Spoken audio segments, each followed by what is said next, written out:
ਜਿਵੇਂ ਇਹਨਾਂ ਨੇ ਕਿਹਾ ਨਾ ਵੈਰੀ ਰਾਈਟਲੀ ਸੈਡ ਕਿ ਚਿੰਪ ਬ੍ਰੇਨ ਹਰ ਕਿਸੇ 'ਚ ਹੈ। ਪਹਿਲੇ ਤਾਂ ਅਸੀਂ ਇਸ ਚੀਜ਼ ਨੂੰ ਸਮਝੀਏ, ਠੀਕ ਹੈ। ਹਰ ਕਿਸੇ 'ਚ ਹੈ, ਮੇਰੇ 'ਚ ਵੀ ਹੈ, ਮੈਮ 'ਚ ਵੀ ਹੈ, ਤੁਹਾਡੇ ਸਭ ਦੇ ਵਿੱਚ ਹੈ, ਠੀਕ ਹੈ। ਪਰ ਜਦੋਂ ਸਾਡਾ ਪੇਸ਼ੈਂਟ, ਠੀਕ ਹੈ, ਨਸ਼ਾ ਕਰਦਾ ਹੈ, ਉਹ ਚਿੰਪ ਬ੍ਰੇਨ 100 ਗੁਣਾ 1000 ਗੁਣਾ ਜ਼ਿਆਦਾ ਪਾਵਰਫੁਲ ਹੋ ਜਾਂਦਾ ਸਾਡੇ ਪੇਸ਼ੈਂਟ 'ਚ। ਹੁਣ ਸਾਡੇ ਗੁੱਸੇ 'ਚ, ਸਾਡੀ ਕਾਹਲੀ 'ਚ, ਸਾਡੀ ਘਬਰਾਹਟ ਅਤੇ ਪੇਸ਼ੈਂਟ ਦੇ ਗੁੱਸੇ, ਕਾਹਲੀ ਅਤੇ ਘਬਰਾਹਟ 'ਚ ਫਰਕ ਹੈ ਨਾ। ਮਤਲਬ ਅਸੀਂ ਫੈਮਿਲੀ ਐਜ਼ ਅ ਫੈਮਿਲੀ ਵੀ ਅਸੀਂ ਫੀਲ ਕਰਦੇ ਹਾਂ ਯਾਰ ਮੈਨੂੰ ਵੀ ਤਾਂ ਗੁੱਸਾ ਆ ਰਿਹਾ, ਪਰ ਇੰਨਾ ਤਾਂ ਨਹੀਂ ਆ ਰਿਹਾ ਵੀ ਤੋੜ ਭੰਨ ਕਰ ਰਹੀ ਹਾਂ ਮੈਂ, ਠੀਕ ਹੈ। ਮੈਨੂੰ ਵੀ ਘਬਰਾਹਟ ਹੋ ਰਹੀ ਹੈ, ਪਰ ਇੱਦਾਂ ਤਾਂ ਨਹੀਂ ਹੋ ਰਿਹਾ ਕਿ ਮੈਂ ਵੀ ਸ਼ਰਾਬ ਪੀ ਲਾਂ ਜਾ ਕੇ। ਉਹ ਕਿਉਂ?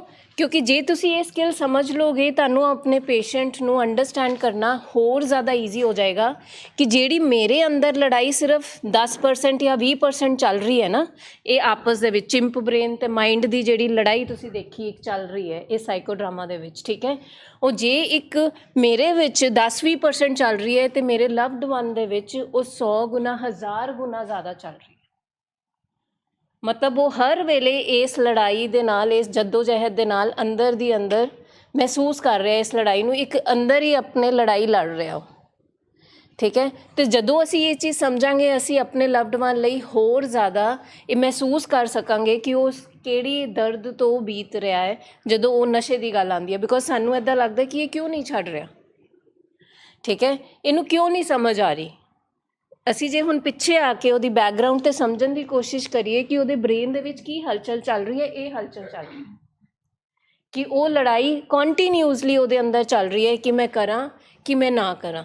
ਅੱਜ ਸਟ੍ਰੈਸ ਹੋ ਗਿਆ ਅਤੇ ਮੈਂ ਕਿੱਦਾਂ ਹੈਂਡਲ ਕਰਾਂ, ਅੱਜ ਮੌਸਮ ਵਧੀਆ ਹੋ ਗਿਆ ਅਤੇ ਮੈਂ ਕਿੱਦਾਂ ਹੈਂਡਲ ਕਰਾਂ, ਠੀਕ ਹੈ। ਅੱਜ ਮੇਰਾ ਮੂਡ ਲੋ ਹੈ ਅਤੇ ਮੈਂ ਕਿੱਦਾਂ ਮੈਨੇਜ ਕਰਾਂ।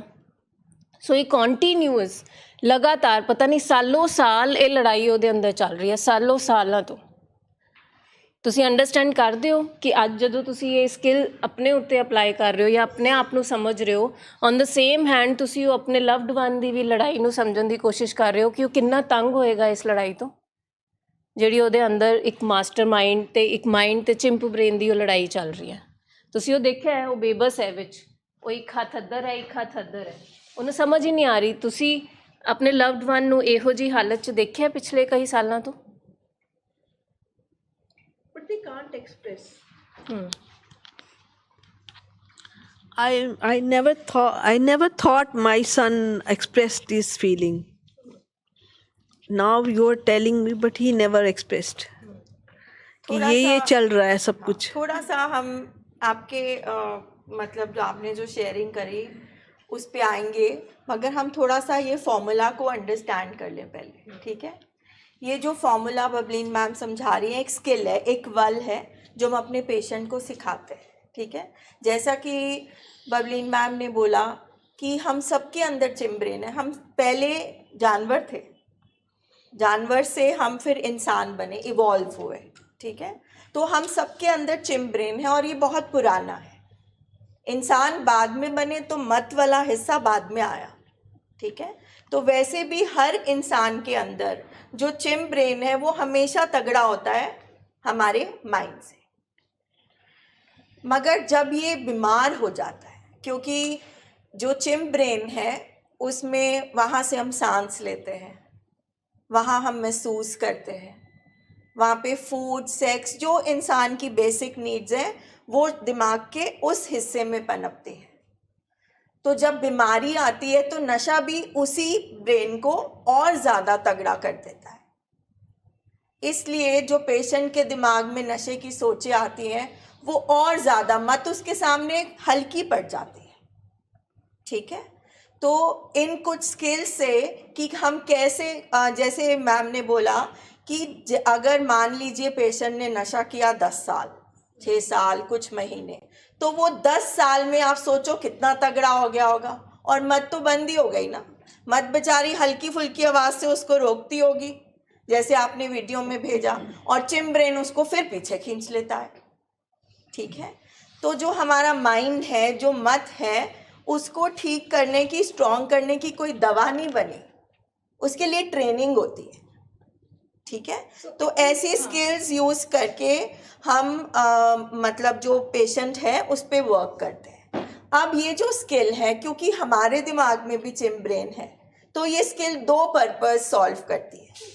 पहला जैसे बबलीन मैम ने बताया कि हमारा भी चिम्ब्रेन कभी कभी कि थोड़ा ज़्यादा खा लो, थोड़ी ज़्यादा खरीदारी कर लो, या हमारे बेचैनी वाले थॉट आ जाते हैं, बैठे बैठे थॉट आ जाता है। अगर 3 महीने बाद भी नशा कर लिया तो वो हमारे दिमाग ने भी तो वो सीख लिया है ना, बेचैन होना, डरना कि नहीं ये छोड़ेगा ही नहीं, ये छोड़ेगा ही नहीं। तो ऐसे थॉट्स हमारे दिमाग में भी आते हैं, क्योंकि पेशेंट भी बीमार है, वो तो है ही बीमार, हम भी साथ में बीमार हुए। तो एक हम पेशेंट की दुविधा समझते हैं कि उसका चिम्ब्रेन इतना तगड़ा हुआ है, वो बेचारा थोड़ी सी कोशिश करता है और चिम्ब्रेन उसको पीछे खींच लेता है। दूसरा, हम फैमिलीज के अंदर इनसिक्योरिटी, डर, नाउमीदी, बेचैनी, शक, हर तरह के थॉट्स आते हैं। तो अगर हमारे दिमाग में थॉट्स आए, हमारे दिमाग में किसका थॉट आ रहा है? पेशेंट का। पेशेंट के दिमाग में किसका थॉट आ रहा है? नशे का। तो आ तो थॉट ही रहा है ना, और वो थॉट हमें तंग कर रहा है।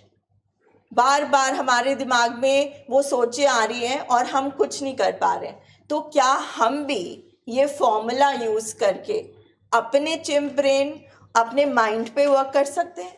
तो 4 पॉइंट फॉर्मूला पहले मैम आप थोड़ा एक्सप्लेन बेसिकली जब एवोल्यूशन हुई तो ये वाला चिम्ब्रेन हमारे साथ आया, एंड ये chimp brain it is 5 to 10 times stronger. मत को बनते 20 से 25 साल लगते हैं ये माइंड को। तो हम पैदा हुए अपने चिम्ब्रेन के साथ, इसलिए वो स्ट्रॉन्ग है। और चिम्ब्रेन हमें इसलिए दिया क्योंकि हमारे बेसिक सर्वाइवल जो मैम ने बोला वो कहाँ पे पड़े, हमारे ये वाले हिस्से में। हमारा जो सेफ्टी नीड्स है, जो हम ईगो है, हमारी टेरिटरी, हमारी सिक्योरिटी, हमारा फूड, ये सेक्स, हमारे जितने भी इमोशंस पड़े हैं वो पड़े हैं हमारे इस चिम्ब्रेन में। मतलब आप देखिए कि अगर सिंपल कि मतलब आँखों के सामने कुछ आ जाए तो हाथ अपने आप उठ जाता है, क्योंकि वो चिम्ब्रेन का रिएक्शन है। आपको कुछ गर्म लग जाए तो एकदम फटाफट आपका हाथ उठ जाता है, क्योंकि कौन आपको दे रहा? मत आपको बाद में मैसेज करती है कि गर्म था। आपका एक्शन वो पहले ही हो जाता है, क्योंकि उसको कौन ड्राइव कर रहा होता है? आपका चिम्ब्रेन, क्योंकि चिम्ब्रेन का काम ही है आपको सेफ्टी मतलब सर्वाइवल के लिए रखना। मत कहाँ चलती है? मत चलती है हमारे रैशनल में, वो हमें सही गलत की पहचान देती है। मत का डिसीजन बाद में आता है, चिम्ब्रेन अपना ये वाला दिमाग अपना काम पहले ही। चिम्ब्रेन को हम इमोशनल ब्रेन भी कह देते हैं, ठीक है। चिम्ब्रेन को हम आम भाषा में जानवर वाला दिमाग भी कह देते हैं। अब जो दिमाग 5 से 10 गुना पहले स्ट्रॉन्ग है, क्यों स्ट्रॉन्ग है? हमारे सर्वाइवल के लिए, ठीक है। अब जब उसमें नशा आया तो चिम्ब्रेन की पावर 5 से 10 गुना से ज़्यादा कहाँ बढ़ गई? 100 से 1000 गुना। तभी आप देखते हो नशे के दौरान जैसे जैसे नशा बढ़ रहा होता है, 1 साल बीत रहे होते हैं, उनका बिहेवियर बिल्कुल आपको उसमें एनिमलिस्टिक ट्रेट्स नहीं दिखते। गुस्सा ज़्यादा बढ़ गया, खाने को पड़ते हैं, सुनने को नहीं होते। तो क्या लग रहा होता है? यार इस बंदे ने वाकई मत मारी गई है। क्यों मत मारी गई है? जड़ी 5 से 10 गुना पावर स्ट्रॉन्ग सी, हुण वो कितने स्ट्रॉन्ग हो गया? 1000 गुना, 100 गुना। मतलब गुस्सा सानू भी आया, गुस्सा पेशेंट नू भी आया, वो तोड़फोड़ करन विच, हर चीज़ एक्सट्रीम करन विच तैयार है। क्योंकि चिम्ब्रेन कैसे चलता है? पैरानोया, शक में। चिम्ब्रेन कैसे चलता है? ब्लैक एंड वाइट में, आर जा पार। चिम्ब्रेन अगर किसी को नॉर्मल गुस्सा जो मुझे आ रहा था 10-20%, अगर नशा करके मैंने चिम्ब्रेन को खुराक दे दी तो मेरा गुस्सा कितना हो गया? 100 गुना। आप देखते हैं उनके रफ बिहेवियर्स ड्यूरिंग नशे के दौरान ये बिहेवियर्स कितने चेंज हो जाते हैं। तुसी गल मानते हो है नशे के दौरान उन्हां दे बिहेवियर्स विच तुसी चेंज देख पायो? हाँ कि ना? बिहेवियर आपने देखा है, गुस्सा बढ़ा हुआ है, झूठ सबसे ज़्यादा है, ठीक है, अपने में खोए हुए हैं, कोई लेना देना नहीं है, सिर्फ अपना ही पता है उन्हें।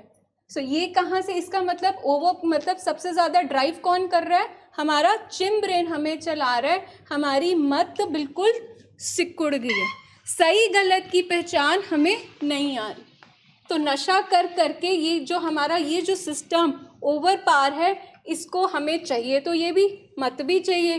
तो प्रोग्राम क्या है? प्रोग्राम क्या स्किल सिखा रहा है कि इस चिम्ब्रेन को आपने टेम करना। जो वाइल्ड हो चुका है आपका दिमाग, ठीक है, जो आउट ऑफ कंट्रोल हो गया है, क्योंकि चाहिए हमें सर्वाइवल के लिए चिम्ब्रेन चाहिए, सेफ्टी के लिए चाहिए, इसको क्या करना, इसको अपने उसमें टेम करना। अब अगर हम समझने की कोशिश करें कि पेशेंट का चिम्प ब्रेन कब बहुत ज़्यादा मतलब एक्टिव होगा या बहुत ज़्यादा स्ट्रॉन्ग हो जाएगा, जिस टाइम उसको खतरा लगेगा। जैसे हम सिंपल लैंग्वेज में समझने की कोशिश करें कि चिम्प ब्रेन हमारा तब आके एकदम डिफेंस में खड़ा हो जाता है जब हमें सामने कोई खतरा दिखता है, उसका काम है वो, ठीक है। अब कभी कभी खतरा दिखे तो ठीक है, अब मुझे 24 घंटा खतरा लगने लग जाएगा तो कौन सा ब्रेन काम करेगा? चिम्प ब्रेन, 24 घंटे, ठीक है। सो हमारे पेशेंट को वो 24 घंटे वो एम्बुलेंस जैसा सायरन उसके ब्रेन में बज रहा है कि तू खतरे में है, कि तू अगली घड़ी अगर नशा नहीं करेगा तो तेरे को ट्रेमर्स आएंगे, तेरे को एंग्जाइटी होएगी, ठीक है। सो क्या है कि वो एक 24 घंटे वाली खतरे वाली सिचुएशन में हमारा पेशेंट रह रहा है, ठीक है। सो उसका हर टाइम चिम्प ब्रेन ही एक्टिव है, ठीक है। हमारा चिम्प ब्रेन कब एक्टिव हो रहा है? जब हमारे को खतरा है। हमारे को खतरा क्या लगता है सबसे ज़्यादा? हमारा पेशेंट नशा ना कर ले, आज ज़्यादा पी के ना आ जाए, गिर ना जाए, एक्सीडेंट ना हो जाए, तोड़ फोड़ ना कर ले, ठीक है।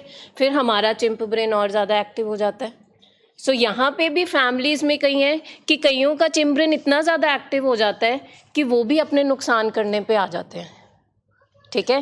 फैमिलीज़ में कई चीज़ें जब हम हिस्ट्री लेते हैं उसमें आता है कि फैमिली में कितने जानों ने सुसाइड अटेम्प्ट करने की कोशिश की, कि उनको लगा कि नहीं, अब ये जो रिएक्शन है टुवर्ड्स द स्ट्रेसफुल सिचुएशन, ये किस ब्रेन का है? चिम्प ब्रेन का। क्योंकि क्या है कि जो हम इम्पल्सिव और रिएक्टिव डिसीजंस या इम्पल्सिव और रिएक्टिव तरह से किसी सिचुएशन को हैंडल करते हैं वो चिम्प ब्रेन से आ रहा है, ठीक है। फैमिलीज़ में होता है ना कि इसने मारा फिर मैंने भी कर लिया, फिर मैंने इनको बोला कि हाँ भी मैं घर छोड़ के चली जाऊंगी, या मैं बिना बताए घर छोड़ के चली गई, ठीक है, मैंने नींद की गोलियां खा ली। सो ये क्या है कि हमारा भी अब एक चिम्प ब्रेन को हैंडल करने के लिए दूसरे को भी चिम्प ब्रेन एक्टिव करना है। बात तो हम ये कर रहे हैं यहाँ पे आज। देखो क्या होता है कि जब हम चिम्प ब्रेन की बात करते हैं, जब चिम्प ब्रेन आपका ओवर ड्राइव है, तो चिम्प ओवर ड्राइव में क्या होगा, मतलब जहाँ आप अपना नुकसान करोगे, जहाँ अपने आसपास वालों का करोगे नुकसान, क्लियर कट है। जब आपके अंदर सोच आ रही है कि मतलब ये इन्हें तो सुधरना ही नहीं, मैं अपने आप में कुछ कर ला। जब हम फैमिली हिस्ट्री लेते हैं पेशेंट्स की वाइफ से, उनकी मदर से, तो वो जो होपलेसनेस वाली फीलिंग, तो अब कई बार हमें वहाँ से कितना मिलता है कि पेशेंट की फैमिली के कितने सुसाइडल आइडिएशन, जहाँ अपने आप को नुकसान पहुँचाने वाले कितने अटेम्प्ट्स हैं। दैट मीन्स कि हम चिम्प ब्रेन का क्या काम है, ओवर ड्राइव अगर हो गया, नॉर्मल पे नहीं चल रहा, ओवर ड्राइव में वो क्या करेगा, अपना जहाँ दूसरों का नुकसान। तो ये जो फीलिंग आती है हमारे अंदर कि मैं कुछ खा लवा, ठीक है, मैं ख़त्म ही कर देवा, काम ही ख़त्म हो जाए, जड़ा असी कहने कि हम बिल्कुल तोड़ ही देना है, रिश्ता ही तोड़ देना है। इसका मतलब कि साडा केड़ा दिमाग चलता है, केड़ा दिमाग साडा ओवर ड्राइव विच है, साडा चिम्प ब्रेन। जद असी मतलब पेशेंट का चिम्प ब्रेन मतलब एक्टिव हैगा ही है गुस्से विच, ते असी भी दो दी दो चार सुनांदे आ, एरा मतलब कि साडा केड़ा दिमाग चलता है। ਜਦੋਂ ਅਸੀਂ 2 ਦੀ 4 ਸੁਣਾਉਂਦੇ ਹਾਂ ਗੁੱਸੇ ਵਿੱਚ, ਠੀਕ ਹੈ, ਪੇਸ਼ੈਂਟ ਨੇ ਤੋੜਾ ਫਾੜੀ ਕੀਤੀ ਤੇ ਅਸੀਂ ਨਾਲ ਸਾਥ ਹੀ ਰਿਐਕਸ਼ਨ ਦਿੰਦੇ ਹੁੰਦਾ ਨਾ, ਕਿਉਂਕਿ ਸਾਨੂੰ ਵੀ ਤਾਂ ਗੁੱਸਾ ਚੜਦਾ।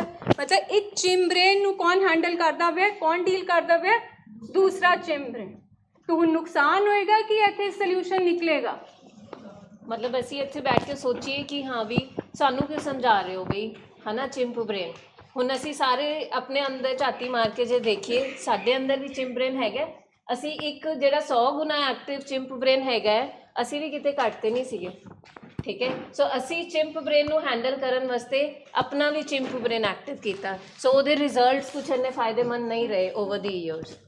मतलब उन्होंने एमरजेंसी मोड चल गया कि नशा नहीं मिलेगा, नशा नहीं मिलेगा, चिम्प ब्रेन, ठीक है। चिम्प ब्रेन विच एक मतलब बिल्कुल बादाम जिन्ना जिन्हों पार्ट कहते हैं मिगडेला, ठीक है, वो कदे कदे ऑन होना चाहिए। बट एक नशे वाले पेशेंट का क्योंकि उन्होंने लगता है कि हर टाइम से सिचुएशन एमरजेंसी है, उन्होंने हमेशा ही ऑन रहता है। ਇਹਨੂੰ ਅਸੀਂ ਐਮਰਜੈਂਸੀ ਬ੍ਰੇਨ ਵੀ ਕਹਿੰਦੇ ਆ। ਫॉर एग्जांपल ਅਸੀਂ ਡਰਾਈਵ ਕਰ ਰਹੇ ਆ, ਅਸੀਂ ਡਰਾਈਵ ਕਰ ਰਹੇ ਹਾਂ ਤੇ ਅੱਗੇ ਕੋਈ ਡੌਗ ਆ ਗਿਆ ਤੇ ਅਸੀਂ ਇੱਕਦਮ ਬ੍ਰੇਕਸ ਲਗਾਉਂਦੇ ਹਾਂ, ਉਸ ਵੇਲੇ ਸਾਡਾ ਉਹ ਐਮਰਜੈਂਸੀ ਬ੍ਰੇਨ ਸਾਨੂੰ ਇੰਡੀਕੇਸ਼ਨ ਦਿੰਦਾ ਹੈ ਕਿ ਐਮਰਜੈਂਸੀ ਪੈ ਗਈ ਹੈ, ਐਮਰਜੈਂਸੀ ਸਿਚੁਏਸ਼ਨ ਹੈ, you have to apply the brakes, ਔਰ ਅਸੀਂ ਬ੍ਰੇਕ ਲਗਾ ਦਿੰਦੇ ਹਾਂ। But what we are trying to explain you is ਕਿ ਅਸੀਂ ਜਦੋਂ ਨਸ਼ੇ ਦੀ ਬਿਮਾਰੀ ਦੇ ਨਾਲ ਲੜ ਰਹੇ ਹਾਂ along with R loved one, ਉਦੋਂ ਸਾਡਾ ਵੀ ਐਮਰਜੈਂਸੀ ਬ੍ਰੇਨ ਆਲਵੇਜ਼ ਔਨ ਹੁੰਦਾ, ਆਲਵੇਜ਼। ਅਸੀਂ ਉਹਨੂੰ ਆਫ ਹੀ ਨਹੀਂ ਕਰ ਪਾਉਂਦੇ ਹਾਂ। ਵਾਈ? ਘਬਰਾਹਟ, ਬੇਚੈਨੀ, ਨੀਂਦ ਨਾ ਆਉਣਾ, ਹਰ ਵੇਲੇ ਧੜਕਣ ਵਧੀ ਰਹਿਣਾ। ਐਂਡ ਮੈਂ ਪਹਿਲੇ ਵੀ ਕਿਹਾ ਸੀ ਇੱਕ ਵਾਰੀ, we keep on checking our loved one, ਕਿੱਥੇ ਜਾ ਰਿਹਾ, ਕੀ ਕਰ ਰਿਹਾ। ਆਈ ਥਿੰਕ ਬਹੁਤ ਸਾਰੇ ਫੈਮਿਲੀ ਮੈਂਬਰਸ ਇੱਥੇ ਹੈਗੇ ਆ ਜਿਹੜੇ ਕਹਿੰਦੇ ਆ ਐਨ ਨੰਬਰ ਆਫ ਕਾਲਸ ਕਰਦੇ ਹਾਂ ਅਸੀਂ, ਕਿੱਥੇ ਹੋ, ਕੀ ਕਰ ਰਹੇ ਹੋ, ਕਿੱਥੇ ਪਹੁੰਚੇ ਹੋ। ਇਹ ਕਿਉਂ ਹੋ ਰਿਹਾ ਹੁੰਦਾ? ਬਿਕੋਜ਼ ਸਾਡਾ ਐਮਰਜੈਂਸੀ ਬ੍ਰੇਨ ਔਨ ਹੁੰਦਾ ਹੈ। ਹੁਣ ਅੱਜ ਗੱਲ ਹੋ ਰਹੀ ਹੈ ਸਕਿੱਲਸ ਲਰਨ ਕਰਨ ਦੀ, ਕਿ ਸਾਨੂੰ ਵੀ ਸਕਿੱਲਸ ਨਹੀਂ ਆਉਂਦੀਆਂ ਆਪਣੇ ਪੇਸ਼ੈਂਟ ਨੂੰ, ਆਪਣੇ ਲਵਡ ਵਨ ਨੂੰ ਟਰੀਟ ਕਰਨ ਵਾਸਤੇ। ਇੱਕ ਟਰਮ ਹੁੰਦੀ ਹੈ, ਉਹਨੂੰ ਅਸੀਂ ਕਹਿੰਦੇ ਹਾਂ ਲਰਨਡ ਹੈਲਪਲੈਸਨੈਸ। ਅਸੀਂ ਆਪਣੀ ਬੇਵਸੀ ਇੰਨੀ ਜ਼ਿਆਦਾ, ਅਗਰ ਅਸੀਂ ਕਹਿੰਦੇ ਹਾਂ ਨਾ ਪੇਸ਼ੈਂਟ ਸੈਲਫ ਵਿਕਟਮਾਈਜ਼ਡ ਰੋਲ ਦੇ ਵਿੱਚ ਜਾਂਦਾ ਹੈ ਜਾਂ ਸੈਲਫ ਪਿਟੀ ਵਾਲੇ ਰੋਲ 'ਚ ਜਾਂਦਾ ਹੈ, ਫੈਮਿਲੀ ਵੀ ਓਨੀ ਹੀ ਸੈਲਫ ਵਿਕਟਮਾਈਜ਼ ਐਂਡ ਸੈਲਫ ਪਿਟੀ ਵਾਲੇ ਰੋਲ 'ਚ ਜਾਂਦੀ ਹੈ। ਵਾਈ? ਬਿਕੋਜ਼ ਫੈਮਿਲੀ ਕਹਿੰਦੀ ਹੈ ਸਾਡਾ ਨੁਕਸਾਨ ਹੋ ਗਿਆ, ਸਾਡਾ ਇਹ ਹੋ ਗਿਆ, ਸਾਡਾ ਉਹ ਹੋ ਗਿਆ, ਇਹਨੂੰ ਹਲੇ ਵੀ ਸਮਝ ਨਹੀਂ ਆਈ। ਅਸੀਂ ਵੀ ਆਪਣੀ ਉਹ ਵਿਕਟਮਾਈਜ਼ਡ ਰੋਲ ਦੇ ਵਿੱਚ ਰਹਿੰਦੇ ਹਾਂ। ਅਸੀਂ ਕਹਿੰਦੇ ਹਾਂ ਕਿ ਮੈਂ ਬੇਵਸ ਹਾਂ। When a very small child, ਛੋਟੇ ਜਿਹੇ ਬੱਚੇ ਨੂੰ ਹਮੇਸ਼ਾ ਅਸੀਂ ਐਗਜ਼ਾਮਪਲ ਦਿੰਦੇ ਹਾਂ, ਛੋਟੇ ਜਿਹੇ ਬੱਚੇ ਨੂੰ ਜਦੋਂ ਇੰਜੈਕਸ਼ਨਸ ਲਗਵਾਉਣੇ ਹੁੰਦੇ ਆ, ਅਸੀਂ ਉਦੋਂ ਇੰਜੈਕਸ਼ਨ ਲਗਵਾਉਂਦੇ ਹੀ ਹਾਂ, ਭਾਵੇਂ ਬੱਚਾ ਸਾਡਾ ਜਿੰਨਾ ਮਰਜ਼ੀ ਰੋਏ, ਚਿল্ਲਾਏ, ਵੋਮਿਟ ਕਰਦੇ, ਫੀਵਰ ਵੀ ਹੋਣਾ ਹੁੰਦਾ, ਸਾਨੂੰ ਪਤਾ ਹੁੰਦਾ, ਫਿਰ ਵੀ ਅਸੀਂ ਇੰਜੈਕਸ਼ਨ ਲਗਾਉਂਦੇ ਹਾਂ। ਕਿਉਂ? ਬਿਕੋਜ਼ ਉਹਦੇ ਵਾਸਤੇ ਮੈਂਡੇਟਰੀ ਹੈ, ਉਹਦੀ ਲਾਈਫ ਵਾਸਤੇ ਮੈਂਡੇਟਰੀ ਹੈ। ਉਸ ਵੇਲੇ ਸਾਡੀ ਲਰਨ ਹੈਲਪਲੈਸਨੈਸ ਕਿੱਥੇ ਜਾਂਦੀ ਹੈ? ਉੱਥੇ तो ਅਸੀਂ हेल्पलेस नहीं होते बिल्कुल भी। ਅਸੀਂ ये भी पता होता है कि फीवर हो सकता है। हाँ, हमें पता होता है फीवर भी होएगा, हमें पता है हाई ग्रेड भी हो जाएगा, हमें ये भी पता है बच्चे ने वहाँ पे जो पेडिट्रिशियन के पास जाके चिल्लाना है, चीखना है, रोना है, बहुत कुछ करना है। वहाँ पे हम आराम से डॉक्टर को पकड़ा देते हैं कि ये डॉक्टर, ये नर्स, इसको लगा के ना हमें दे देना बच्चे को, कोई बात नहीं। तब तक हम लर्नड हेल्पलेसनेस नहीं होती। बच्चा जैसे बड़ा होता है ना, फिर हम जवाब पता क्या देते हैं, बीइंग पेरेंट्स, बीइंग फैमिली। ਤੁਹਾਨੂੰ नहीं पता कितना जोर है ਇਹਦੇ 'ਚ, कितना जोश है। ये तो शीशे तोड़ देता है, तो यह कर देना। No, it is not. You are still parents. आप अभी भी उससे बड़े हो, आपकी उम्र उतनी ही बड़ी है जितनी 5 साल के बच्चे और आप में गैप था। पर हमने तो हेल्पलेसनेस लर्न कर ली है कि नहीं, हमसे नहीं होता, हमसे मैनेज ही नहीं होता। ये घर से बाहर चला जाता है बिना बताए, ये हमें गुस्सा करके चला जाता है, हमें पता नहीं चलता। No, you need to learn the skills. हमेशा मैं कहती हूँ कि असर्टिवनेस होनी चाहिए। There is a difference between being assertive and being aggressive. जो मैम बता रहे हैं सभी अभी बात हुई है, हम अग्रेसिव होते हैं, हमारा अग्रेसिव मोड ऑन हो जाता है, हम भी हिट बैक करते हैं। There is a difference between assertive. No, नहीं जाना तो नहीं जाना, हमने करा ही नहीं ना कभी। एक्चुअली हमने भी तो लर्न किए हुए अपने पैटर्न्स। अगर बच्चा कर रहा है, कोई भी नेगेटिव स्टेटमेंट दे रहा है या कुछ कर रहा है, तो हम भी डर के कहते हैं अच्छा ठीक है, कोई बात नहीं, आज नहीं कल सुधर जाएगा, कल नहीं परसों हो जाएगा ठीक। No, it's not like that. Family को भी असर्टिव होना पड़ेगा और अपनी जो बाउंड्री सेट करी है उसको मेंटेन रखना पड़ेगा। फॉर एग्जाम्पल, बार बार कहा जाता है अगर आपने बोल दिया कि ये चीज़ आपको नहीं मिलेगी तो नहीं मिलेगी। Why do you give it? एक नहीं देता, दूसरा दे देता है, दूसरा नहीं देता, तीसरा दे देता है। अगर फैमिली मेम्बर्स ने बोला एक ने कि पैसे नहीं मिलने हैं तुम्हें आज, क्यों? क्योंकि तुम्हारा कल ये बैड बिहेवियर था। पर क्या होता है, वाइफ नहीं देती तो मदर दे देती है, मदर नहीं देती तो फादर दे देते हैं, फादर नहीं देते तो ग्रैंड फादर दे देते हैं। So the whole family, even if you are 5 people, 10 people, 15 लोगों घर में, सबको एक पेज पे आना पड़ेगा, एक प्लेस पे आना पड़ेगा। अपनी ये जो लर्न हेल्पलेसनेस है उसको छोड़ना पड़ेगा। और ये लर्न हेल्पलेस का एक कारण पता क्या है, जो हम अपने घर पे नशा छुड़ाने के कॉमन सेंस के बड़े तरीके 8-10 साल लगा चुके होते हैं ना, तो हमारी उम्मीद टूट गई होती है कि मैडम मैं ये भी कर लिया, ये भी कर लिया, नहीं सुनता, मैंने नहीं ठीक होना।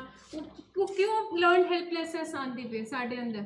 क्योंकि अपने आप में एक बार पूछ के देखो कि पिछले 8-10 साल मैं कोई इलाज की मदद मंगी कि मैं अपनी कॉमन सेंस के तरीके नाल ओरा इलाज करने की कोशिश की थी, जिथे मैं कितने नहीं पहुंची। तो हुण जो 8-10 साल बाद मेरी बात हो जाती है तो मैनू लगता कि मैडम मैंने ठीक होना ही नहीं है, जो मर्जी कर लो। तुहानू की पता, मैं 10 साल में कोशिश कर चुकी हाँ। मैम आप बहुत मुस्कुरा रहे हो, इसका मतलब काफ़ी एफर्ट्स लगाए हैं आपने अपनी लाइफ में। Can you share that?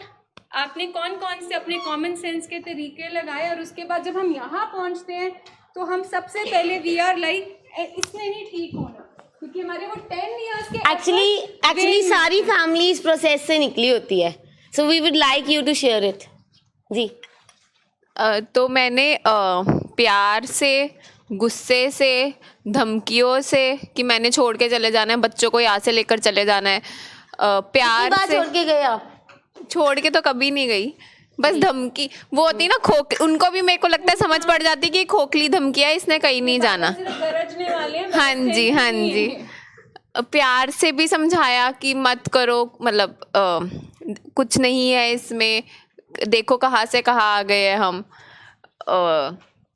फिर मैंने एक्सेप्टेंस ही ले ली कि भैया this is what it is going to be. मैं कम से कम अपनी शांति तो ना ख़राब करूँ, कि मतलब जो है मैंने उसे समझौता ही कर लिया। इंडिफरेंट हो गया। हाँ जी, इंडिफरेंट हो गया कि ये भी मुझे समझने में बहुत, मतलब 1 साल लगा मुझे कि सौरभ अलग है, मतलब मेरे हस्बैंड अलग है, और जो उनकी आदत है वो अलग है।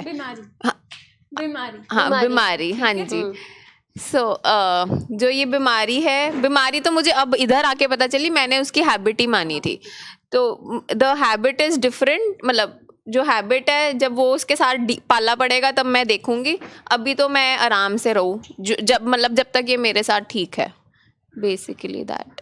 कई बार ऐसे भी होता है ना कि हम तब तक नहीं छेड़ते जब तक बिहेवियर ठीक होता है, हमें लगता है बिहेवियर तो ठीक है ना, कोई बात नहीं, आज कुछ नहीं कहना, आज का दिन अच्छा बीत गया, आज इसने कोई गलत काम नहीं किया, आज का दिन बिहेवियर अच्छा होता है। और वैसे भी कई बार लगता है जब हमारा पेशेंट फंक्शनल हो, वो पैसे कमा के ला रहा हो, तो हमें उसके बिहेवियर्स अगर रफ भी हो तो भी नहीं दिखता, सानू लगता कमांदा तो पिया ना, पैसे ते आंदे पिया ना, पैसे ना मेरे घर ते चलता पिया ना, तो मैं उसके बिहेवियर्स को फिर इग्नोर करना शुरू कर देती हूँ। बीमारी तो बड़ी चालाकी से देखो हर तरीके से बढ़ रही है in all this past 10 years, ठीक है, जो भी आपका स्पैन रहा होगा। सो मतलब यहाँ पे द क्वेश्चन इज कि हम इतने साल के बाद हमारे अंदर क्या आई, लर्न्ड हेल्पलेसनेस, ठीक है, क्योंकि हमने उसको कभी माना ही नहीं, प्रॉबेबली इग्नोरेंस, प्रॉबेबली हमें लगता है कि नहीं यार कि आज जो ये कॉन्सेप्ट, डिजीज कॉन्सेप्ट हमें पता ही नहीं, इग्नोरेंस, जहाँ कई बार हमें हमारी शेम होल्ड कर देती है कि I go and seek and help to in psychiatric hospital, लोग की कहेंगे, मेरे कार वाले की कहेंगे, मेरे अपने की कहेंगे। हमारे पास तो ऐसे पेरेंट्स भी आते हैं जो कहते हैं कि हम इसके बिहेवियर को इसलिए मानते रहे, सुनते रहे, हमारी बहुत एक पहुंच है पूरे शहर में, और जब ये चिल्लाता था हम इसको चुप करा देते थे, हम कहते अच्छा ठीक है ले ला पैसे ले ला, चिल्ला मत, मोहल्ले वालों को पता नहीं लगना चाहिए, बट वी डोंट अंडरस्टैंड कि दिस इज़ अ डिजीज़। पता लग गया तो इट्स ओके, हमारी डिजीज़ है, हमें ट्रीटमेंट तो कराना है ना उसका, बट हम ट्रीटमेंट के लिए नहीं जाते हैं। And very important point I would like to discuss today is, मैंने पिछली बारी भी ये क्वेश्चन रेज किया था, anybody who can tell me कि अगर हम एडिक्शन का ट्रीटमेंट कराते हैं तो कितनी देर हमें कराना पड़ता है, कितनी देर हमें दवाइयाँ लेनी पड़ती हैं, कोई बताएगा मुझे? एनीबडी? पिछली बार भी हमने ये डिस्कस किया था, मैं आज फिर ये क्वेश्चन रेज कर रही हूँ। Life long, yes, it is life long treatment. Why? Because it is a disease. पहली बात तो जितने भी यहाँ पे फैमिलीज बैठी हुई हैं और जिनको ये लगता है कि हमारे मरीज़ ने जो भी नशा किया है वो मज़े के लिए किया है, so then we need to understand, start किया होगा फन से, एक मज़े के लिए, या कोई प्रेशर होएगा लाइफ में, या उनकी सेल्फ इस्टीम लो हुई होएगी। देखो ऐसे ही नहीं कोई नशे में चला जाता। पहली बात तो जीन्स इन्वॉल्व होते हैं, जेनेटिकली प्री डिस्पोज होते हैं, हम इसलिए जाते हैं, नंबर 1 थिंग। नंबर 2 हमारे एनवायरमेंटल फैक्टर्स होते हैं। कई बारी हमारी लाइफ में कुछ कुछ चीज़ें हमने अचीव नहीं करी होती और हम इतने सेल्फ इस्टीम हमारी लो होती है तो हम प्रोन हो जाते हैं। अभी हमारे पास पेशेंट है, वो ही वॉज टेलिंग मी कि he was very good at one thing, उसका एक बड़ा पर्टिकुलर आस्पेक्ट था, I don't want to tell in detail, कि वो इतना अच्छा था लेकिन वो उस चीज़ को अचीव नहीं कर पाया। देन ही थॉट कि ये नहीं अचीव कर पाया, चलो नाम तो कमाना है। He started indulging himself into the anti social activities, aggression, लड़ाई झगड़ा, कहता मुझे उसमें किक आनी शुरू हो गई, मुझे उसमें मज़ा आना शुरू हो गया। So this is how our brain works. हमारी लो सेल्फ इस्टीम हमें नशे की तरफ लेके जाती है। इनिशियली जैसे मर्जी स्टार्ट किया होए, बहुत सारी फैमिली को और उनके आगे एक्सटेंडेड फैमिली को भी यही लगता है कि बस ऐसे मज़े वास्ते करता है, सानू तंग करन आया है, ਸਾਡੇ ਕੋਲੋਂ ਪੈਸੇ ਲੈਣ ਆਇਆ ਹੈ, ਸਾਡੇ पैसे ਦੀ बर्बादी कर रहा है, साड़ी इज्जत की बर्बादी कर रहा है, जबकि ऐसा नहीं होता। वो फंस गए होते हैं, वो ट्रैप्ड होते हैं और उनको समझ नहीं आती कब निकलना है। और इसमें ब्रेन हमारा इन्वॉल्व होता है, chimp brain as it has been explained. Chimp brain हमारे ह्यूमन ब्रेन को ओवर पावर कर देता है, फिर कोई इमोशंस कोई फीलिंग्स नहीं आती, कुछ समझ नहीं लगता। मम्मी रो रही है, बहन रो रही है, वाइफ रो रही है, फादर रो रहे हैं, गुस्सा कर रहे हैं, कुछ भी, जैसे आप कह रहे हो ना, प्यार से भी कर लिया, गुस्से से भी कर लिया, कोई फ़ायदा नहीं हुआ, क्योंकि इमोशंस हमारी समझ नहीं आती हैं पेशेंट को फिर, क्योंकि इमोशंस तो चली गई हुई हैं ना, फिर उसके लिए ट्रीटमेंट में लाना पड़ता है। और कोमॉर्बिड कोई ना कोई हमें साइकाट्रिक इलनेस डिवेल्प हो जाती है। किसी को साइकोटिक बिहेवियर आ जाता है, किसी को बाइपोलर आ जाता है, किसी को लो मूड आ जाता है। It is a mood disorder, addiction is a mood disorder, we need to understand. Mood ही नहीं ना अच्छा होता, चिड़चिड़ापन क्यों आता है पेशेंट्स को, क्योंकि उनका मूड ही नहीं अच्छा होता। तो ये आंसर इस चीज़ का कि this is a life long illness, we have to go into the life long treatment. जितने लोग यहाँ बैठे हैं, अगर वो सोचते हैं 2 महीने 3 महीने दवाई खिलाएंगे तो ठीक हो जाएगा, नो, सबको अच्छे से समझना है। देखिए, अगर किसी को हार्ट की प्रॉब्लम हुई है और आपकी हार्ट की स्टंटिंग हुई है या ओपन हार्ट सर्जरी हुई है, बाईपास सर्जरी हुई है, हम कभी डॉक्टर से ये नहीं सवाल पूछते कितनी देर दवाई खानी। कोई पूछता है? क्या कहते हैं, ठीक है डॉक्टर साहब जितनी देर दवाई दोगे। हम फॉलोअप भी करते हैं, दवाइयाँ भी खाते हैं, 10 दिन बाद बुलाते हैं, 10 दिन बाद जाते हैं डॉक्टर के पास, कहीं कुछ गड़बड़ ना हो जाए, बीपी ऊपर नीचे होता है, हम फटाफट से भाग के जाते हैं। हल्की सी वहाँ पे तो अगर डॉक्टर कम करने की कोशिश भी करेगा, ऐसे कहोगे नहीं डॉक्टर साहब तसल्ली कर लो, हाँ अभी कम मत करो दवाइयाँ हमारी, दवाइयाँ मत कराओ। लेकिन जब आती है साइकाट्रिक इलनेस की, जब हम जाते हैं मेंटल हेल्थ के लिए, वहाँ पे हम बार बार ये सवाल पूछते हैं, कितनी देर दवाई चलेगी, 3 मंथ्स चलेगी, 6 मंथ्स चलेगी, 1 ईयर चलेगी। सबसे पहला सवाल हमारे जितने भी पेशेंट्स हमारे पास आते हैं, I have respect to all my family members and all their patients, but उनका पहला सवाल होता है कि दवाई कितने देर खानी है। मतलब अभी 1 हफ्ता ही होता है हमें दवाई शुरू किए, ट्रीटमेंट शुरू किए, लेकिन first question from all family members ये होता है कितनी देर दवाई खानी है। So please try to understand this कि दवाई हमें खानी पड़नी है। देखो, addiction is a chronic disease. Chronic मतलब कि लॉन्ग लास्टिंग साथ चलनी है, जैसे बीपी है, जैसे आपके डायबिटीज़ है, ये क्या बोले गए हैं, क्रॉनिक इलनेसेस। कुछ होती हैं एक्यूट डिजीज़ेस, किसी को मलेरिया हुआ, टाइफाइड हुआ, कुछ समय में आपने उसका 5-6 दिन का कोर्स किया और कभी लाइफ में इंडिपेंडेंट एपिसोड आएगा तो वो बीमारी आएगी।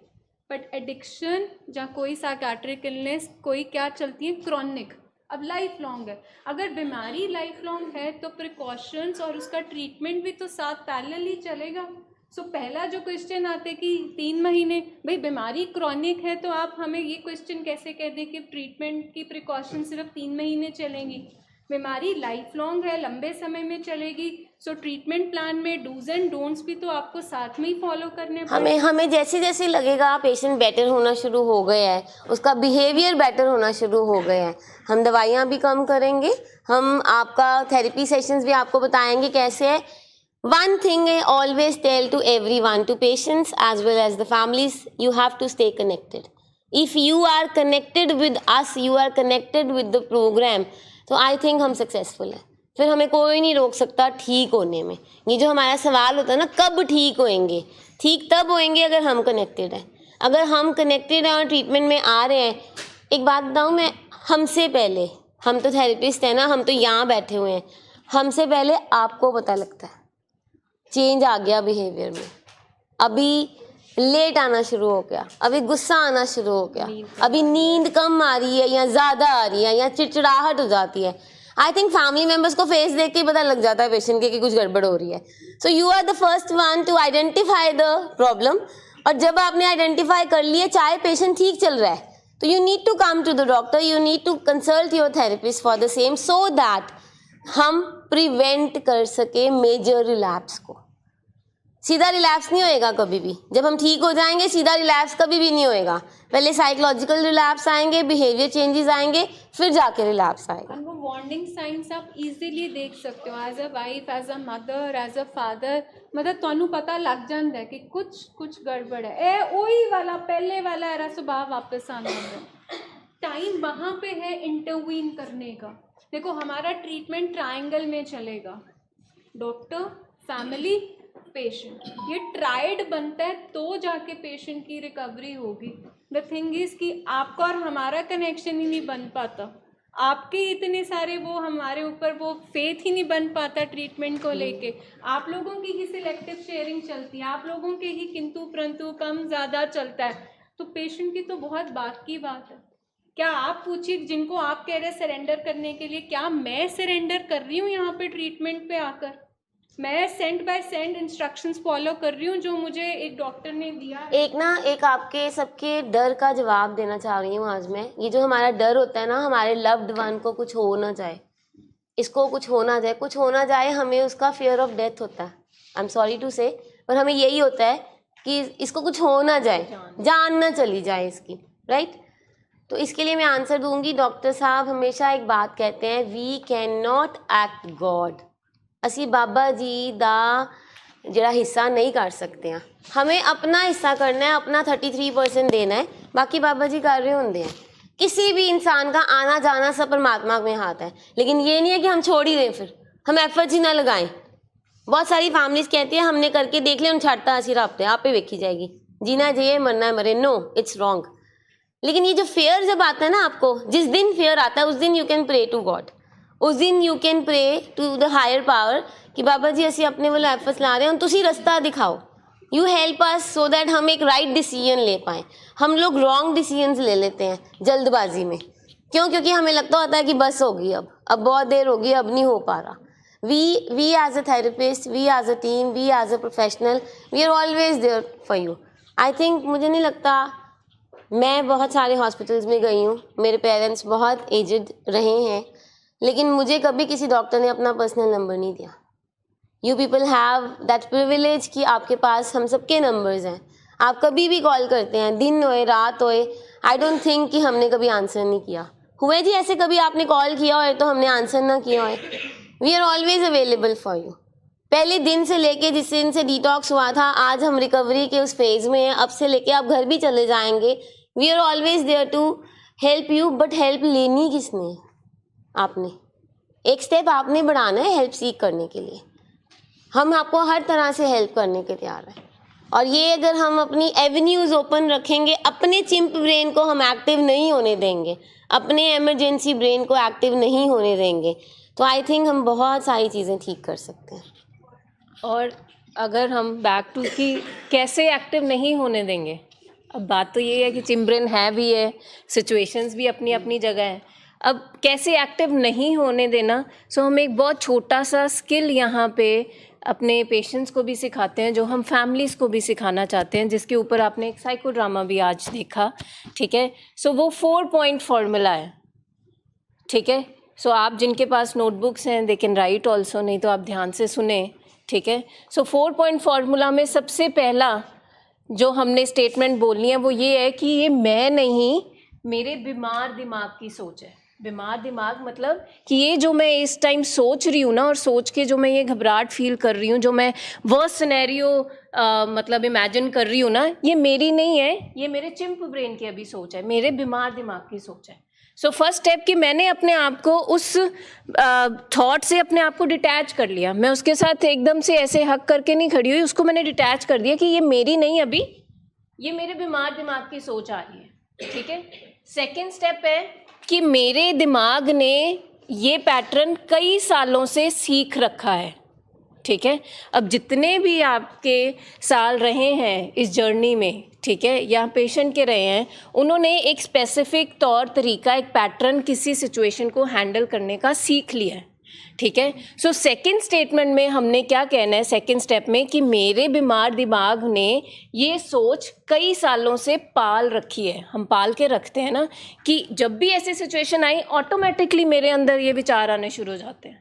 आपको कोशिश तो नहीं करनी पड़ती ना, ऑटोमेटिकली आ जाते हैं। सो क्यों आ जाते हैं? क्योंकि हमने बड़े सालों से अपने अंदर ये सोच पाल रखी है. सो फर्स्ट स्टेप, ये मैं नहीं, ये मेरे बीमार दिमाग की सोच है जो कि मेरे दिमाग ने बड़े सालों से पाल रखी है. ठीक है, अब इस सोच के साथ क्या करना है मुझे? इतने सालों से मैं क्या कर रही थी? लड़ रही थी या घबरा रही थी, ठीक है, या क्या कर रही थी? अवॉइड ही कर रही थी, इनडिफरेंट हो गई एक टाइम पे. ठीक है, सो हमें ना इसके साथ लड़ना है, ठीक है, ना हमने इसको तंग करना है, ना हमने इसको मैनेज करने की. हमने क्या करना है? इसको सिर्फ टरकाना है. कोई बंदा हमें अच्छा ना लगता हो, हम क्या करते हैं? उसको टरकाते हैं ना. ठीक है, आपके बुए पे कोई आ गया है, ठीक है, जो अनवांटेड है, सो आप कहते हो हो अच्छा तू आ गया है, चल मैं 1 मिनट अपने ना मेरा झाड़ू पोछा रहंदा सी मैं लगा के आई. वो गेट पे ही खड़ा है. फिर आप आते हो, अच्छा तू अभी भी है, ओहो मेरे बर्तन भी रहते हैं, मैं बर्तन धो के आई. वो बंदा रहेगा तब तक वहाँ पे? उसको समझ आ जाएगी कि आप इग्नोर कर रहे हो, कि आप टरका रहे हो, तो वो नहीं आएगा. ठीक है. तो थर्ड स्टेप क्या है कि मैंने उस सोच को कहना है कि तू रुक, मैं अपना एक ज़रूरी काम करके आया. ठीक है, ज़रूरी काम क्या है? कोई भी ज़रूरी काम. मैं अपना खाना बना लूँ, ठीक है, मैं अपने किसी ऐसे बंदे से बात कर लूँ, अपने प्रोफेशनल से बात कर लूँ, ठीक है, बच्चों के साथ खेल लूँ, कोई सैर कर लूँ, कोई गाना सुन लूँ, थोड़ी देर पाठ कर लूँ, कोई ऐसी चीज़ जो मुझे उस सोच से थोड़ी देर के लिए परे कर ले, डाइवर्ट कर ले. प्रोग्राम की डायरीज बना रहे हैं, आई थिंक ये सबसे ज़्यादा अगर आप यही अपने आप को उस थॉट को डिस्ट्रैक्ट करना शुरू कर दें तो they can help you out.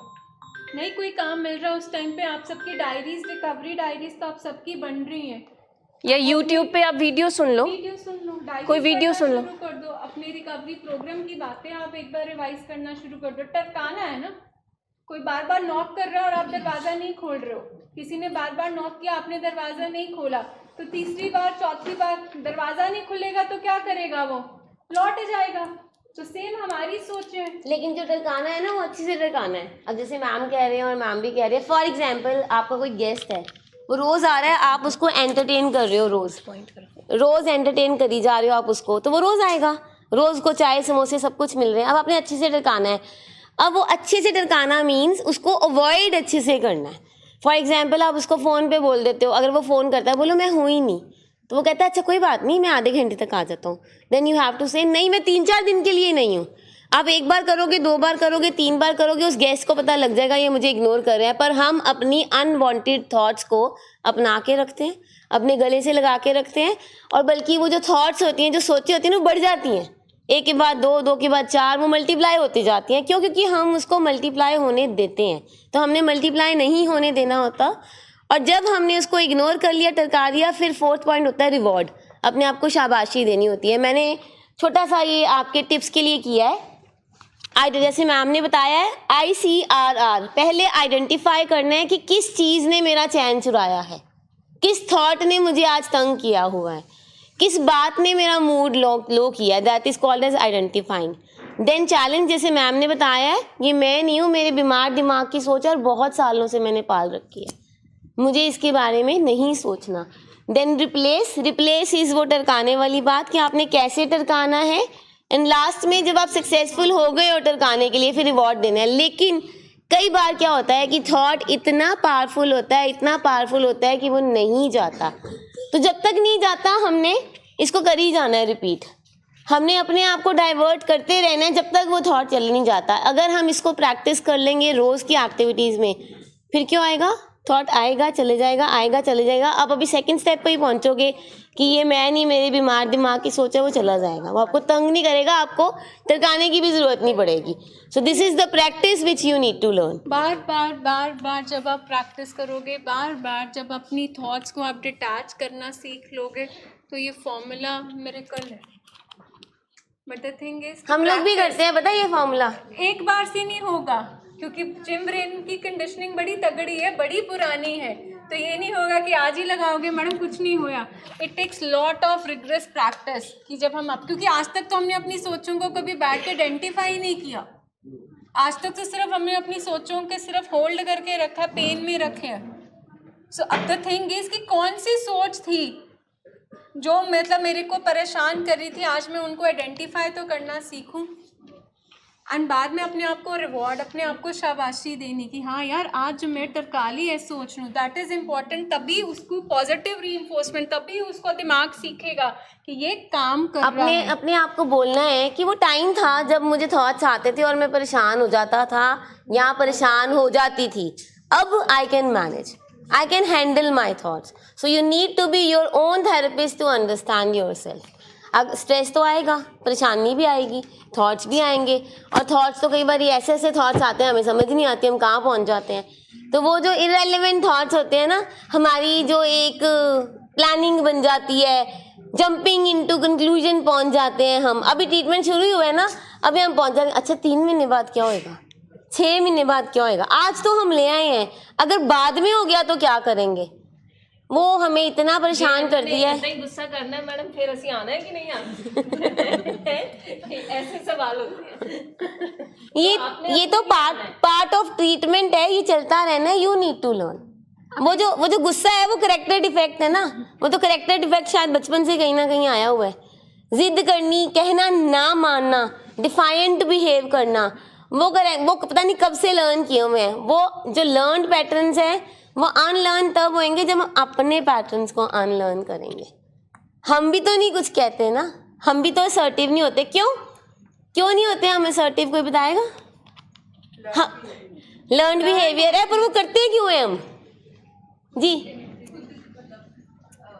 हमें खुद को डर होता है कि शायद वो सुनेगा, मतलब हम उसको खो ना दे। यस, सबसे पहला डर होता है खो ना दे, नाराज ना हो जाए, घर छोड़ के ना चला जाए, कहीं ये ना हो कि वो अपना कोई नुकसान कर ले, अपने कोई कट मार ले, कोई थ्रेटनिंग बिहेवियर जो उसने किया होता है। और ट्रीटमेंट में मैम ये होता है कि वापस जाके कहीं दोबारा और ज्यादा ना करने शुरू हो जाए। अच्छा, कितने ऐसे पेशेंट्स की फैमिलीज हैं जिन्होंने उनको ना बोला है पहले दिन, करा लो दाखिल, कोई गाल नहीं, 3 महीने बाद दसांगा, डबल करके दिखावांगा। कौन कौन नहीं कहता? सारे कहते हैं, ये उनका बिहेवियर है, वो उनकी बीमारी है, पर वो मतलब नहीं होता। एक्चुअली वो हेल्प मांग रहे होते हैं अंदर से, हमें नहीं समझ आती। वो जो ऐसा वाला बिहेवियर कर रहे होते हैं ना, अंदर से मरीज चाहता ही होता है कि मेरी कोई तो मदद कर दे, पर फिर वो कहता है अच्छा नहीं मदद करते, जितनी देर उतनी देर कर ही जाओ, कोई बात नहीं है। So we need to learn कि हमें खुद को अपने बिहेवियर को अनलर्न कैसे अगर करें। आप लोग फियर ड्रिवन रहे कि कुछ हो जाएगा, ये कर लेगा, तो मतलब बीमारी ही आपके घर में चलती रहेगी।